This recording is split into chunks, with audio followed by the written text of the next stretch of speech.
Casa Magdala, ahí está las ruinas y ahí vamos a ir. I think we are now in one of the most exciting places in the Holy Land because there is an old town, more than 2,000 years old, that is still to be excavated. So they are just starting and digging here and there, but we don't know really what we will find here.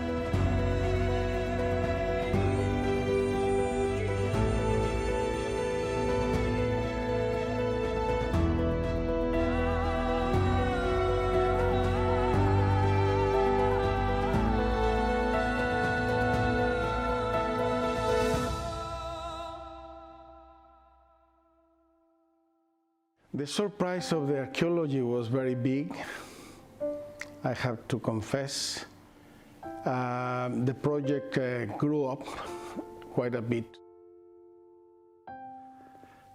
I have so many anecdotes that happened during this period of time, many years, many people, many events, lots of processes. I felt all the time very much the presence of God.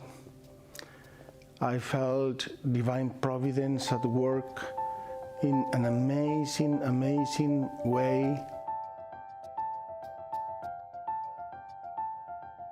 Many people had expressed that they feel in Magdala an encounter.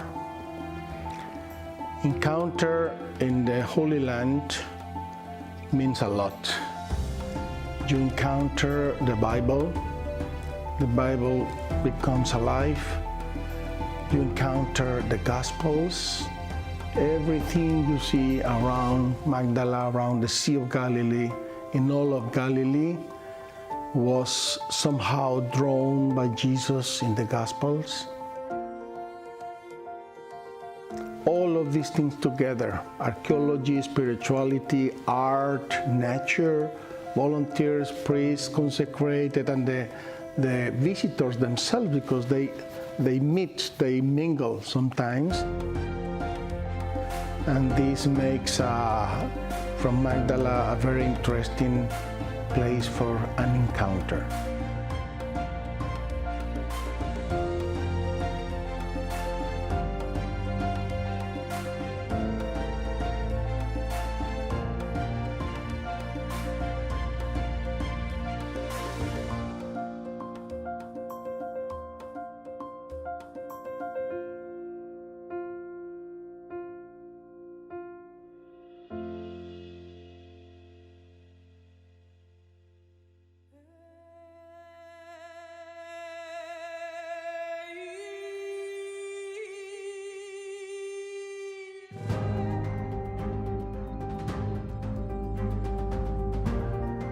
We realized that we were ministering to a very important place for all Christians and for Jewish as well.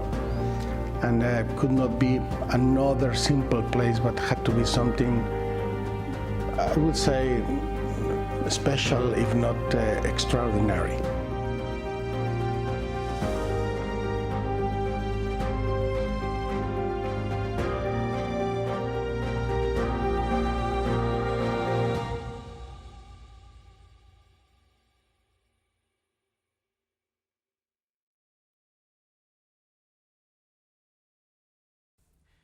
¿Qué tal, amigos de Casa María del Caminante? Hoy tenemos una persona muy especial, el padre Juan Solana. Bienvenido, padre.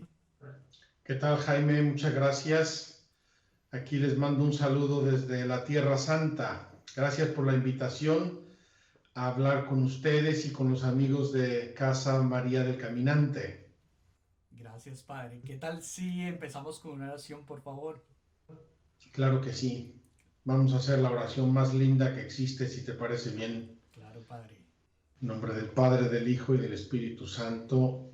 Amén. Amén. Padre nuestro que estás en el cielo, santificado sea tu nombre. Venga a nosotros tu reino. Hágase tu voluntad así en la tierra como en el cielo. Danos hoy nuestro pan de cada día. Perdona nuestras ofensas, como también nosotros perdonamos a los que nos ofenden. No nos dejes caer en la tentación y líbranos del mal. Amén. Amén. Gracias, Padre. Bueno, Padre, bienvenido acá. Está su casa, María del Caminante.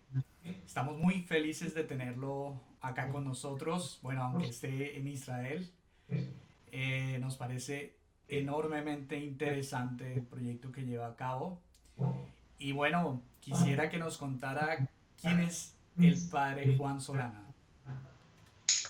El Padre Juan Solana tiene un currículum vitae y te lo voy a decir en 2 palabras.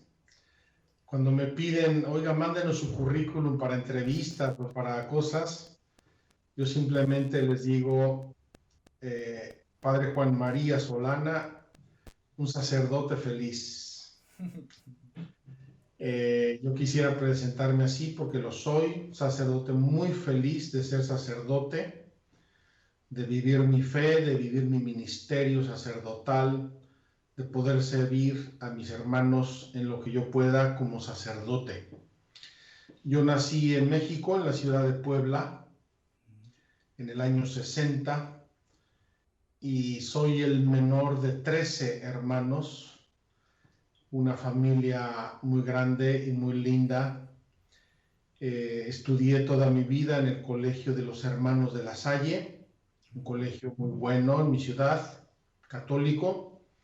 Y a los 18 años ingresé en la Congregación de los Legionarios de Cristo. Para ello fui a España, donde hice el noviciado, humanidades clásicas. Luego fui a Italia, donde me formé en la filosofía, la teología y derecho canónico. Y después he tenido fundamentalmente 3 trabajos ministeriales como sacerdote. Los 2 primeros como formador de sacerdotes, uno en el norte de Italia, maestro de novicios, y otro en Nueva York, como rector de nuestro centro allí de filosofía, un filosofado. Desde el año 2004 he estado trabajando en Tierra Santa. Vine inicialmente a ser el director del Pontificio Instituto Notre Dame de Jerusalén, y contemporáneamente, por una providencia de Dios muy, muy linda y un poco misteriosa, inicié el proyecto de Magdala, del cual ahora soy director desde hace unos 2 años aproximadamente. Ese es el Padre Juan Solana. Qué bueno, Padre. Y me alegra mucho que diga eso, un Padre muy feliz. Eso nos da mucha alegría que hayan padres como usted que se sientan felices con lo que hacen, con el servicio a Dios y a la comunidad. Cuénteme un poco de ese misterio que nos está hablando de Magdala. Bueno, misterio no, pero ciertamente es un proyecto que ha implicado una providencia de Dios muy profunda y muy hermosa. No sé por dónde quieres que empecemos, porque hablar del proyecto de Magdala a mí me podría llevar varias horas enteras. No sé exactamente qué quieres, si algo de la historia o qué es Magdala o por dónde comenzamos. Tú Bueno, dime. empecemos por el comienzo. ¿Cómo surgió el proyecto de Magdala? ¿Por qué? ¿De qué se trata? Mira, yo creo que todos los proyectos de Dios tienen una historia y una prehistoria. Es decir, Dios va actuando y nos va mandando señales que no siempre entendemos en un primer momento. Y cuando Dios quiere y como Dios quiere las entendemos, y entonces comienzan a hacernos sentido, lo que se diría en inglés un connected points. Connected points. Entonces yo encuentro 2 temas que están un poco a la base del proyecto de Magdala. El primero se refiere a mi madre. Mi madre era una mujer muy fuerte, muy fuerza, madre, la hermana mayor de 13 hermanos, y muy espiritual, al mismo tiempo muy piadosa. Entonces, Cuando yo era niño, muchas veces nos comentó que hizo un retiro, unos ejercicios espirituales que le habían ayudado mucho y que le habían servido mucho. Nunca nos dijo por qué. Cuando yo me fui al noviciado a España, ella me fue a visitar y me dijo al final de su primera visita, hijo, no sé si recuerdes que yo les he hablado mucho de un retiro que hice de joven. Y le dije, sí, mamá, me acuerdo muy bien, lo mencionaste muchas veces. Y entonces añadió, mira, ese retiro cambió mi vida y nunca le he dicho a nadie por qué, pero yo quiero compartirlo contigo porque va a ser importante y me gustaría que tú lo supieras. ¿Cuántos años tenía, padre? Yo tenía 19 cuando mi madre me dijo esto. Ok. Entonces me dijo mi mamá, mira, en ese retiro el predicador en la última noche nos dirigió una meditación muy hermosa sobre la aparición de Jesús a María Magdalena. Wow. Y esa meditación me tocó el corazón, me removió completamente. Dice que se fue a dormir y en la mañana siguiente se despertó y pensó, voy a ir a la capilla, quiero seguir en esto. Y dice que mientras tendía la cama, sigilosamente, porque compartía la habitación con una de sus primas, dice haber escuchado la voz de Dios. Hijo, no la oí con los oídos, con la imaginación, con la inteligencia o con todo.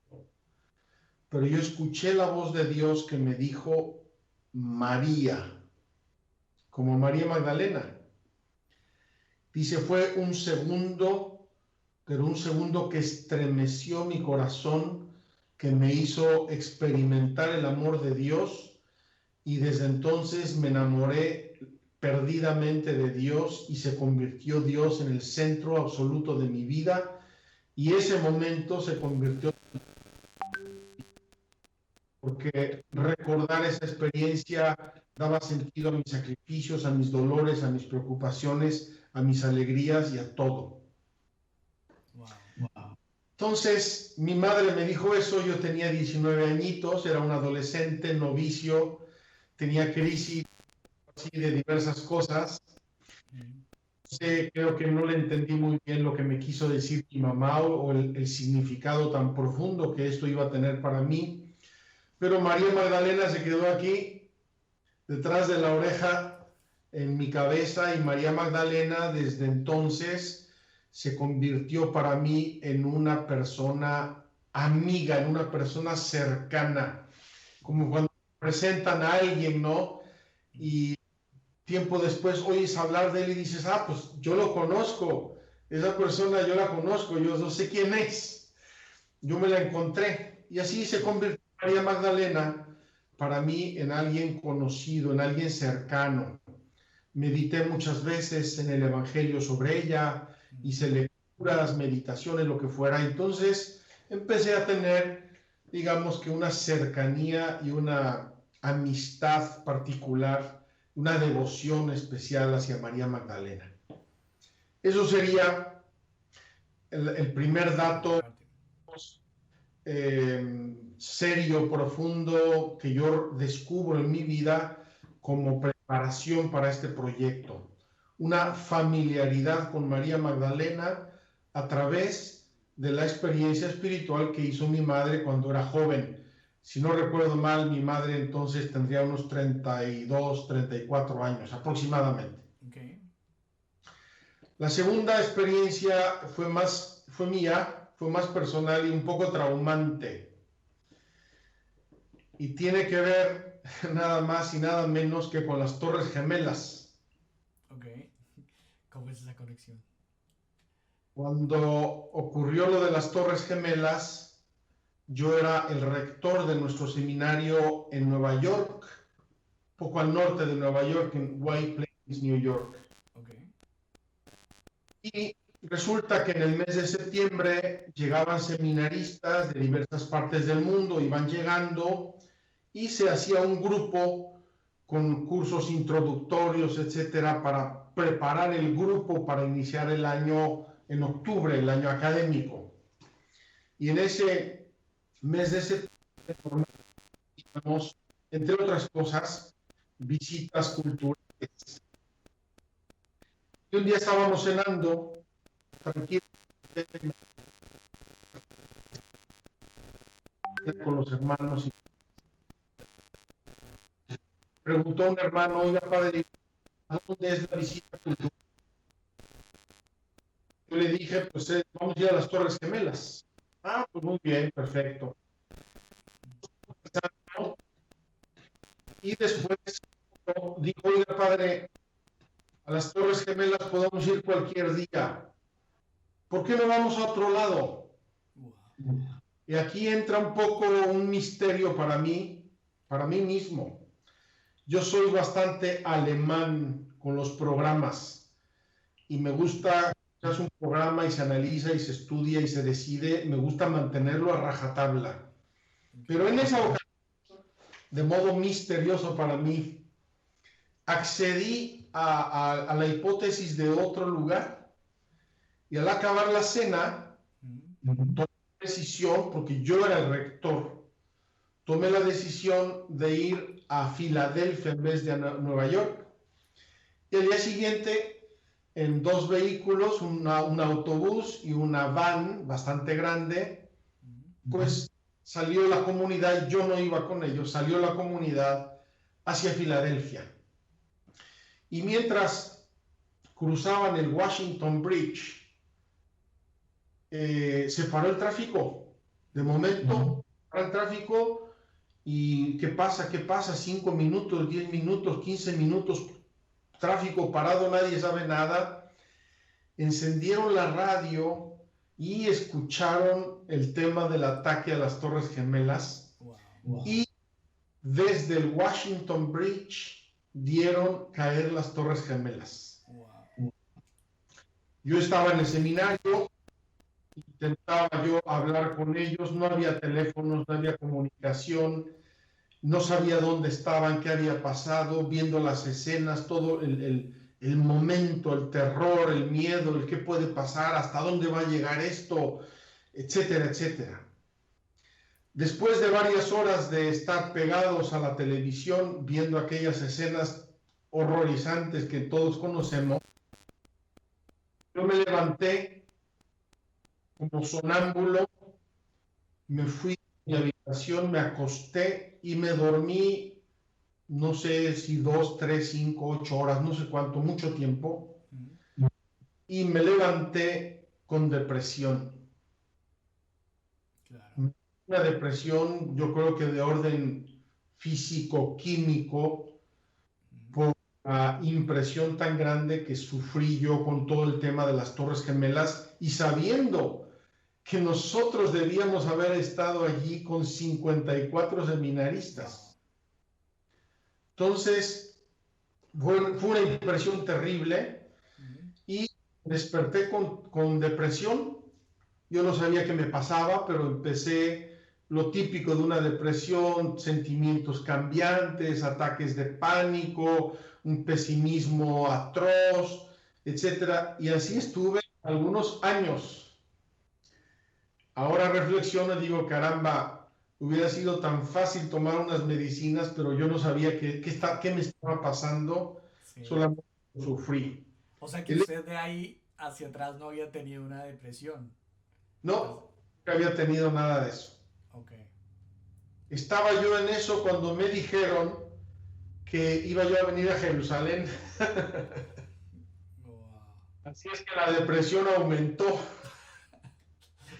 Porque lo último que uno quiere cuando está en depresión son cambios, son retos, claro. Son novedades, ¿verdad? Claro. Entonces, pues no me lo preguntaron, me dijeron que venía yo a Jerusalén y que me preparara y que fuera yo aprendiendo árabe.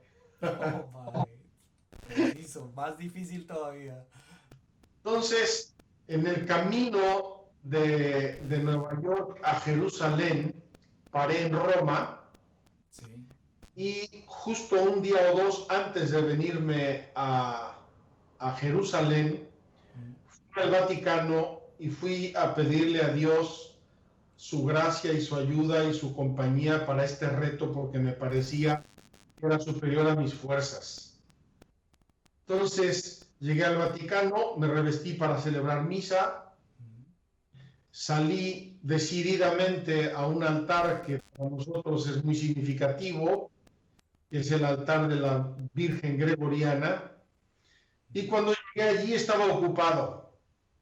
Entonces ya sabes, no puede ser, está ocupado, yo que quería tanto esto, bueno. Entonces estuve buscando otro altar, y en el Vaticano hay muchos altares, y solo había uno libre. Así es que me encaminé a ese altar, fastidiado, un poco arrastrando los pies, y cuando llegué allí, besé el altar, levanto la mirada y veo el mosaico que tengo delante, Sí. un mosaico precioso. Ese altar se llama el altar de la navicella, el altar de la nave, y es la escena evangélica donde Jesús va caminando por el mar y llama a Pedro para que vaya hacia él. Y cuando Pedro está caminando hacia Jesús por la fuerza del viento y las olas, le da miedo, empieza a dudar y se empieza a hundir. Oh, claro. Jesús, hombre de poca fe, ¿por qué has dudado? Ya. Era el Señor diciéndole a usted directamente. Para mí fue un mensaje personalísimo, fuertísimo y clarísimo que no tenía lugar a dudas. No dudes, ve con Dios, yo estoy contigo, yo te voy a ayudar, no te vas a hundir, yo te voy a tomar de la mano. Entonces, al día siguiente llegué a Jerusalén y traía yo aquí, aquí María Magdalena y aquí el mar de Galilea con la escena de Pedro y de Jesús caminando sobre el mar. Sí. Una semana después, vine a visitar Galilea por primera vez, el 15 de diciembre del 2004. Una casa que hay en un lugar precioso que se llama el Primado de Pedro. Y al amanecer bajé al lado del lago a hacer mi meditación y a ver el amanecer. Estaba yo viendo el amanecer sobre el lago de Galilea en una tarde, en una mañana de noviembre preciosa, fresca, agradabilísima. Y estaba yo en esa meditación cuando llegó un pescador con su barquita de remos, llegó ahí enfrente de mí a 20, 30 metros de la playa y empezó a lanzar sus redes ahí delante de mí. Y yo dije, santo cielo, fue una escena tan preciosa, tan conmovedora, podría yo decir tan evangélica, que desencadenó en mi interior, junto con los demás que ya les dije, desencadenó en mi interior una reflexión, un deseo. ¿Qué haría yo? ¿Qué haría yo aquí? Esto es el paraíso, esto es donde vivió Cristo, aquí nació el Evangelio, de aquí surgió todo. ¿Qué haría yo aquí? Wow. La respuesta a todo eso se llama Magdala. Wow. Podrás imaginar, No. empezar a soñar que haría yo al lado del lago, voy a hacer una iglesia y que esté viendo al lago con una barca, voy a hacer una barca verdadera para predicar a los peregrinos desde la barca como hacía Jesucristo, y voy a hacer, y voy a hacer, y voy a hacer. Y empecé a preguntar si vendían terrenos en esta zona y dónde podría yo conseguir un terreno. Sí.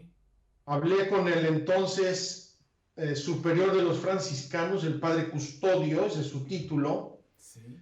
Pier Battista Pizzaballa, hoy patriarca de Jerusalén, Y él me dijo, pues mira, hay un terreno en venta que a nosotros no nos interesa, no lo podemos comprar. Si te interesa, ahí está, puedes comprarlo. Mira, interésate tú como quieras.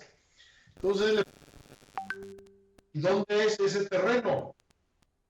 Y me responde tan frescamente, dice, pues es en Magdala. Wow.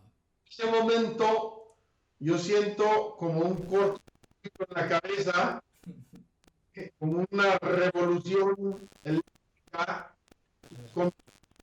a conectar los de lo de mi mamá, de cuando había yo pasado por aquí la primera vez y pregunté qué lugar era este, me dijeron que era Magdala, y se comienza, digamos, a fraguar en mi interior el proyecto de Magdala.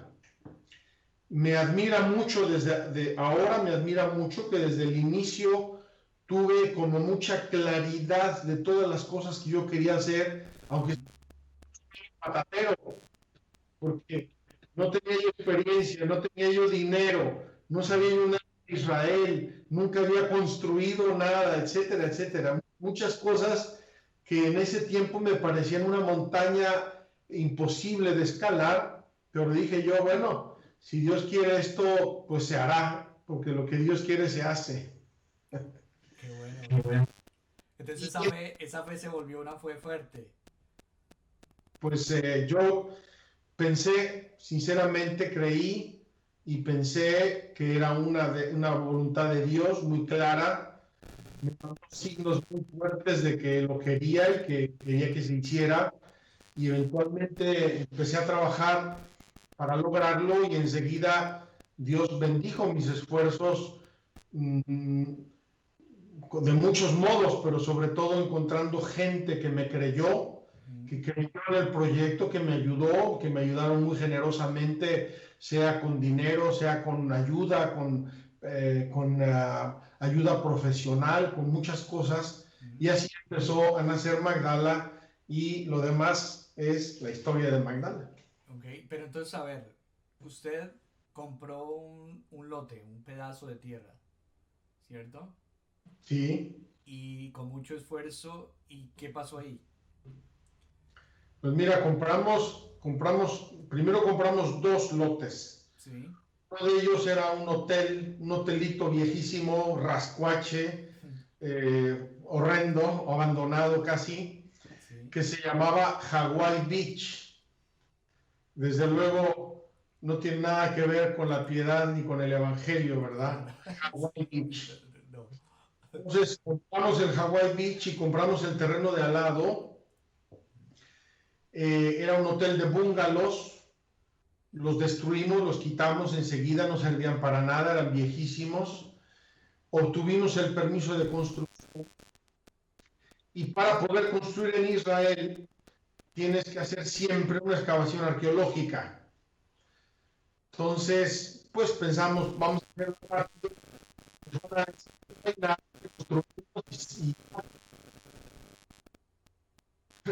sorpresa de que empezamos a hacer la excavación arqueológica y empezamos a descubrir toda la ciudad de Magdala del siglo I. Wow. Entonces, vimos las casas, luego descubrimos la sinagoga de Magdala, que son las imágenes que vemos en el video. Luego descubrimos baños rituales, luego el puerto, así. Y entonces, en el arco de 2 o 3 años, porque tuvimos obviamente que cambiar nuestros planes originales, en 2 o 3 años, hicimos más excavaciones arqueológicas, dimos cuenta de la importancia arqueológica del lugar. Sí. Y cambiamos un poco el plan, hicimos primero y excavaciones, y eso lo abrimos al público, porque es un lugar santo del Evangelio, es la patria de María Magdalena. Claro. Y el plan original, que iba a ser un hotel, una casa de peregrinos, lo hicimos en un segundo momento. Con tan mala suerte como quieras, que abrimos la casa de peregrinos en noviembre de hace 2 años Sí. y en marzo la cerramos por el coronavirus. Bueno, parece que ya la reabrimos para un turismo local. Si Dios quiere, vamos a recibir peregrinos pronto. Hoy precisamente Sí. el gobierno de Israel que desde el 23 de mayo pueden venir grupos, desde mediados de junio pueden venir otro tipo de grupos y ya en julio puede venir gente que quiera venir y que cumpla con los requisitos de prevención del COVID. Pero si Dios quiere, pronto tendremos peregrinos de nuevo. Sí. Y mientras tanto, lo que hicimos fue dedicarnos al apostolado digital. Okay. Si no vienen los peregrinos, vamos a llevarle la Tierra Santa a sus casas. Y eso en mente, hemos hecho 2 peregrinaciones virtuales, una en octubre del año pasado, donde fuimos siguiendo cada día un misterio del Rosario, Sí. y así todos los misterios del Rosario, los oficiales y otros que me inventé yo, 31 días. Y en Cuaresma este año hicimos una peregrinación de la fe. Sí. Vimos la Tierra Santa, yo dije, la llamamos recorriendo la Tierra Santa de la mano de nuestro padre Abraham. Así es que recorrimos la Tierra Santa visitando otros lugares bíblicos, evangélicos, relacionados sobre todo con el credo. Así fuimos explicando el credo de la Tierra Santa. Wow, qué bonito. Padre, le voy a hacer una pregunta, de pronto hasta es difícil formularla, pero no sé si pueda entendérmela. Pero con lo que me está diciendo, lo de conectar esos puntos, a veces lo asocio como con la Biblia misma. O sea, la Biblia es como vemos, como tipos que empiezan y van llevando como una historia universal, pero en el caso suyo y en el caso de muchas personas también sienten como que esa conexión entra en sus vidas, y creo que eso es lo que también le está pasando, es decir, como una historia de salvación dentro de la historia de salvación grande. ¿No siente algo así? Como esos signos y esas cosas. Mira, sí lo siento muy claramente. Uh-huh. Hay que decir que para los que creemos en Dios, toda la historia está regida por su providencia. Uh-huh. Y los que creen y aman a Dios y lo buscan sinceramente, descubren que Dios va actuando cada día y va haciendo cosas maravillosas. Nos protege, nos bendice, nos hace tener encuentros aparentemente fortuitos, nos va descubriendo sus planes. Eso que viven o vivimos todos los creyentes, algunas personas en algunos momentos, por voluntad providencial y amorosa de Dios, como que se hace más fuerte, más explícito, todo cuando no es solamente a nivel personal o familiar, sino es algo que trasciende a la persona, a la familia, y Dios quiere que llegue a muchas gentes. Claro. Voy a decir con mucha confianza, sí. Yo entiendo hasta porque sigo descubriendo muchas cosas. Desde el proyecto de Magdala tiene que ver con el tema de la mujer, sí. En la providencia de Dios, en el plan de Dios, en el Evangelio, en la Iglesia, en la Biblia. Porque María Magdalena aparece en los Evangelios como una mujer líder de todo ese grupo de mujeres que seguían y acompañaban a Jesús. Entonces, está María Magdalena como figura simbólica, emblemática, pero detrás de ella, todo ese grupo de mujeres evangelizadoras que acompañan a Jesús, que aman a Cristo, van con él a Jerusalén, que son testigos de la pasión, que son testigos de la resurrección y que luego se van a encargar de ayudar y de apoyar para expandir el Evangelio.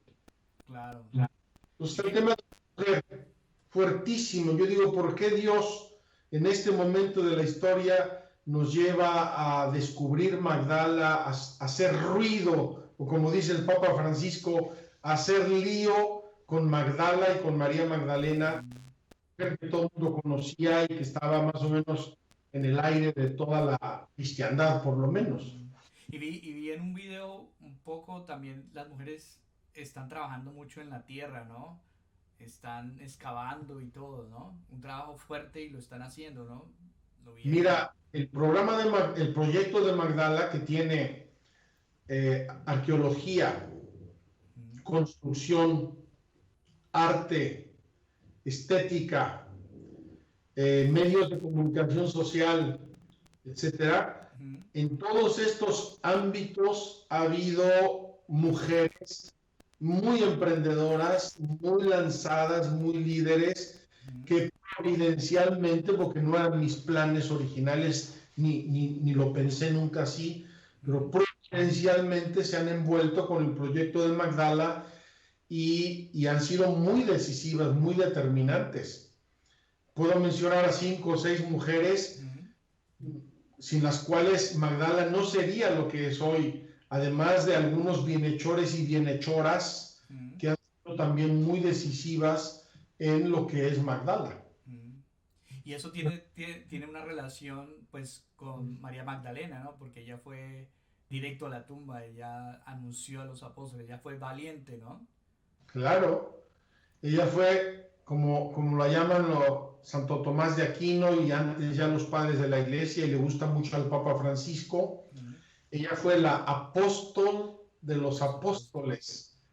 Entonces, ella llevó el mensaje de Cristo a los mismísimos apóstoles, testificándoles la resurrección.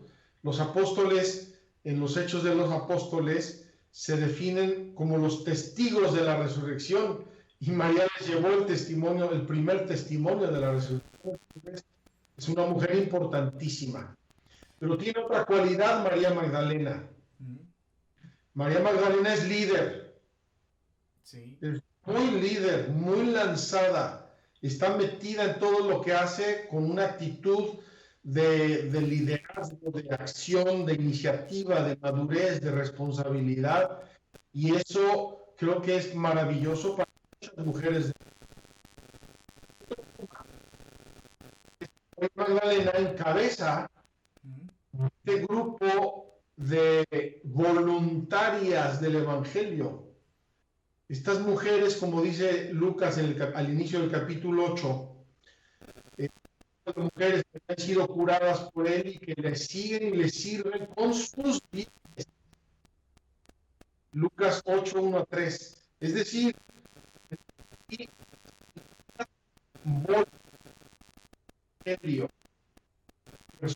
van a donar su tiempo y sus bienes para ayudarle a Cristo y apoyarlo en su ministerio. No creamos que le estaban lavando la ropa y cocinando a Cristo y a los apóstoles.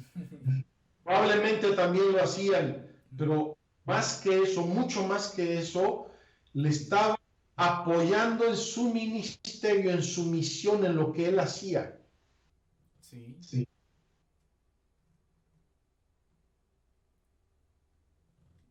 Sí, ¿me escucha, padre? ¿Sí? Ah, ok. Padre, entonces, cuéntenos un poco de ese descubrir cuando usted vio por primera vez que empezaron a excavar y empezó a ver qué sintió. Pues mira, te voy a ser muy sincero.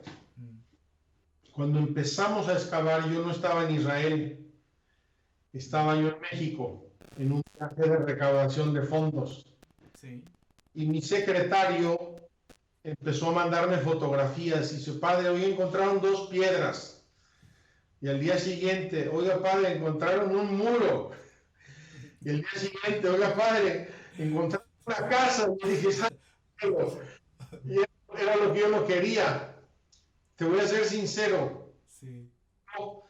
Cuando hablaba a la gente del proyecto, les pedía ayuda, les pedía donativos, muchas veces me preguntaron, oiga, padre, ¿y qué va a pasar si usted encuentra arqueología. Y yo les decía de broma una expresión, pero Dios se la tomó en serio, no se la tomó de broma. Yo les decía, miren, le he dado a Dios nuestro Señor dos opciones. Una es que no encontremos nada y que no tengamos problemas. Otra es que encontremos algo que valga la pena. Claro. La segunda y se la tomó en serio. Sí. Los descubrimientos arqueológicos de Magdala, esto no lo digo yo, Sí. esto lo dicen los entendidos de la Autoridad de Antigüedades de Israel. Sí. Descubrimientos arqueológicos de Magdala son uno de los descubrimientos arqueológicos más importantes de la historia del Israel moderno. Por poner un ejemplo, tenemos la sinagoga de Magdala, que es la sinagoga mejor conservada de la antigüedad. Hay 7 sinagogas del siglo I, entre el siglo I antes de Cristo y siglo I después de Cristo, más o menos.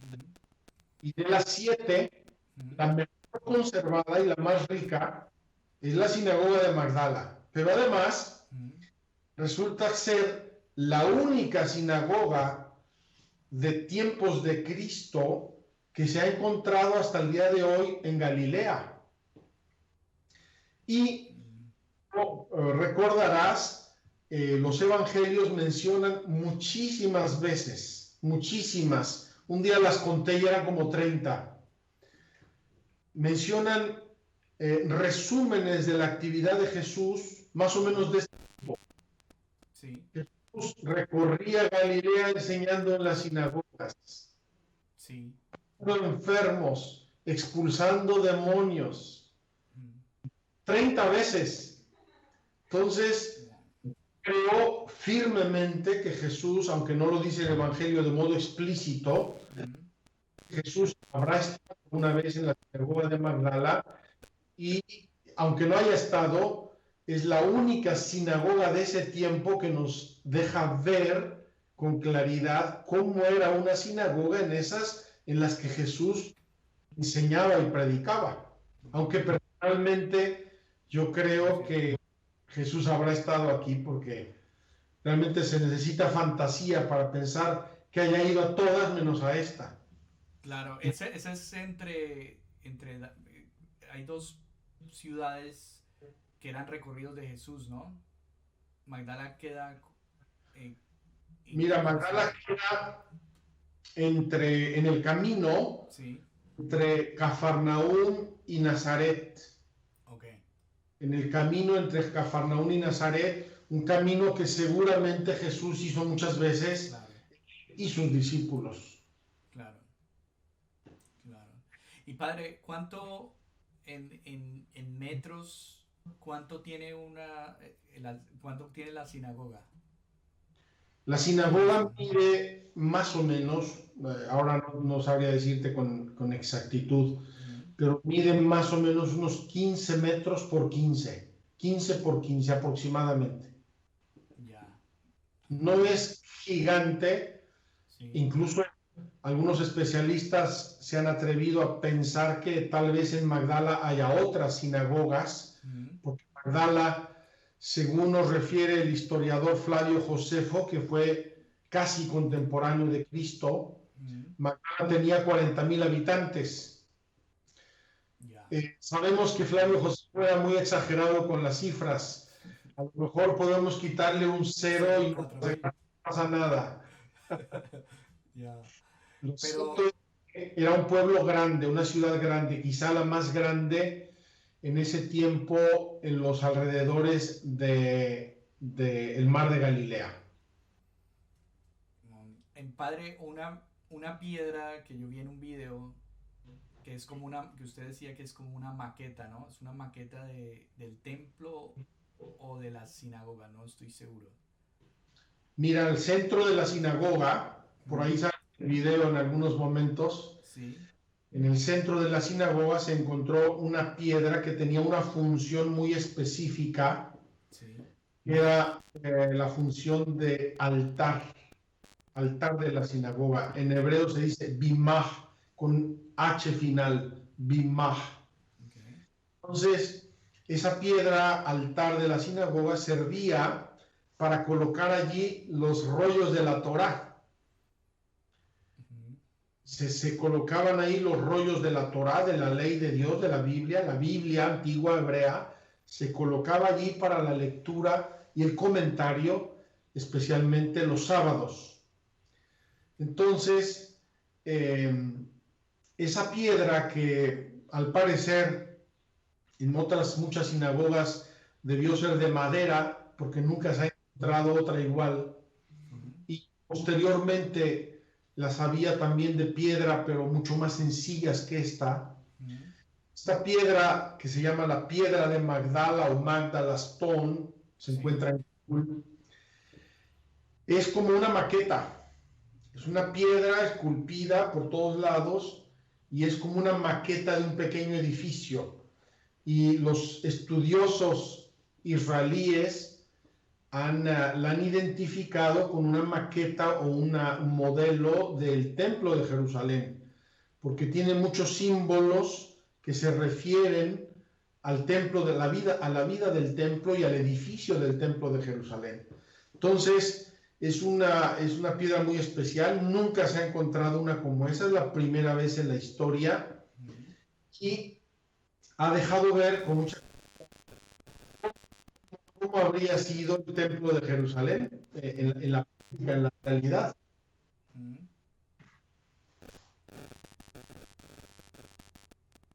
¿Aló? ¿Me escucho, padre? Sí. Ah, ok. Me decía, perdón. Que esa piedra es como una maqueta, Sí. que dejaría ver claramente cómo era el Templo de Jerusalén en tiempos de Cristo. Ya, padre, así como usted ha visto ese paralelo en su vida y esas conexiones, ¿qué conexión de los hallazgos, hacia dónde vamos con esos hallazgos? O sea, espiritualmente, ¿qué cree que el Señor nos está mostrando? Le está mostrando a usted de primera mano y los que están allá para la humanidad. Mira, te voy a responder con gusto, pero me quedan 3 minutos. Tranquilo. Porque tengo que ir a celebrar misa. Sí, sí. Padre, antes de que se vaya, ¿podemos contar con usted una segunda oportunidad? Sí, con mucho gusto, claro que sí.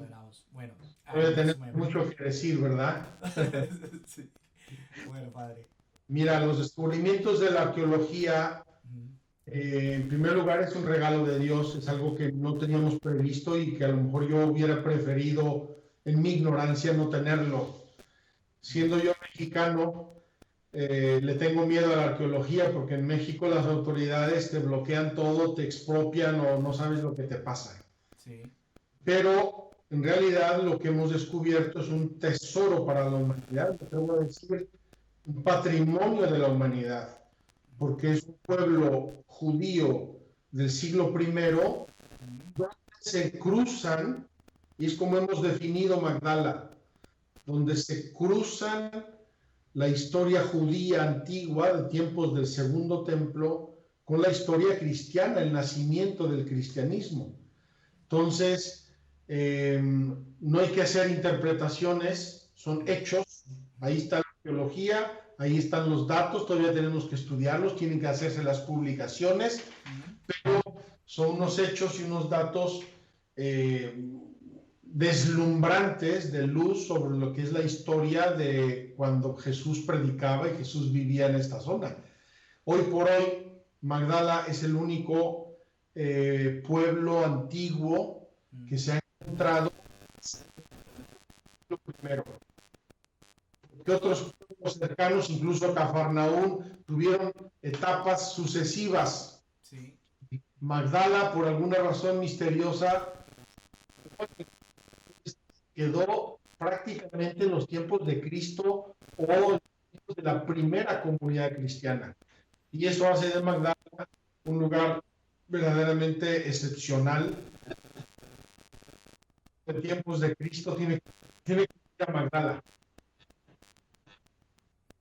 Qué bueno, Padre. Bueno, Padre, sé que ya va para la Eucaristía. Nos ponemos en sus oraciones, por favor, que nos ponga ahí en el altar, en ese lugar tan especial.